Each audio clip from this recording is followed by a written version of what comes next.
ദൈവനാമം മഹത്വം ഉണ്ടാവട്ടെ. ഇന്ന് അനേകം ആളുകൾ ദൈവത്തെ മറന്നു ജീവിക്കുന്നവരാണ്.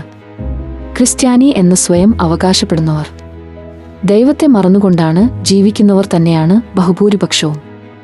അവരുടെ ആചാരങ്ങളിലും അവരുടെ ജീവിതത്തിലും ദൈവത്തെ എങ്ങനെ മറന്നു എന്ന് ചോദിച്ചാൽ അവരുടെ ജീവിതത്തിലും മറക്കുന്നുണ്ട്. ദൈവത്തെ മാറുന്നു. പണത്തെ സ്നേഹിച്ച് ജീവിക്കുന്നവർ ഇന്ന് ധാരാളം ക്രിസ്ത്യാനികളുടെ ഇടയിൽ ധാരാളമുണ്ട്. ദൈവത്തിന് ഒന്നാം സ്ഥാനം നൽകാതെ പണത്തിന് ഒന്നാം സ്ഥാനം ജീവിതത്തിൽ നൽകിയാൽ അത് ദൈവത്തെ മറന്നു ജീവിക്കുന്നു എന്ന് പറയുവാൻ സാധിക്കും. ഇങ്ങനെ വിശുദ്ധ വചനത്തിലും ദൈവത്തെ മറന്നു ജീവിക്കുന്നവരെ കുറിച്ച് പറയുന്നു.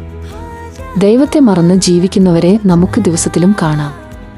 പഴയ നിയമത്തിൽ ഇസ്രായേൽ മക്കൾ തന്നെയാണ് ഒരു സമയത്ത് യഹോവയും മറന്ന് ബാൽഗ്രഹങ്ങളെ സേവിച്ചു, അശോര പ്രതിഷ്ഠകളെയും സേവിച്ചു എന്ന് പറയുന്നു.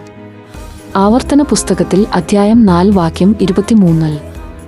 നിങ്ങളുടെ ദൈവമായ യഹോവയെ നിങ്ങളോട് ചെയ്തിട്ടുള്ള അവന്റെ നിയമം നിങ്ങൾ മറന്ന് നിന്റെ ദൈവമായി യഹോവ വിരോധിച്ച പോലെ യാതൊന്നിന്റെയും സാദൃശ്യമായ വിഗ്രഹം ഉണ്ടാവാതിരിക്കാൻ സൂക്ഷിച്ചു കൊൾവിൻ. അതേ പ്രിയ സഹോദര, ഇവിടെ പറയുന്നത് തന്നെ ദൈവത്തെ മറക്കരുത് എന്ന് പറയുന്നു. ദൈവത്തെ മറന്നു ജീവിക്കുന്നവർ ദൈവത്തിന് വിരോധമായി ജീവിക്കും എന്ന് പറയുന്നു. അതു മനുഷ്യനെ വിരോധമായി ഭവിക്കുകയുള്ളൂ. അങ്ങനെ ജീവിക്കുമ്പോൾ പാവത്തേക്കാണ് നാം ജീവിക്കുകയുള്ളൂ.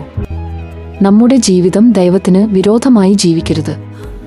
ദൈവം നമ്മുടെ രക്ഷകനാണ് എന്ന് നാം വിചാരിക്കണം. നമ്മുടെ ജീവിതത്തിൽ ദൈവത്തിന് മുഖ്യസ്ഥാനം നൽകി നാം നമ്മുടെ ജീവിതം ക്രമപ്പെടുത്തുക. ദൈവം എല്ലാവരെയും ധാരാളമായി അനുഗ്രഹിക്കട്ടെ. ആമേൻ.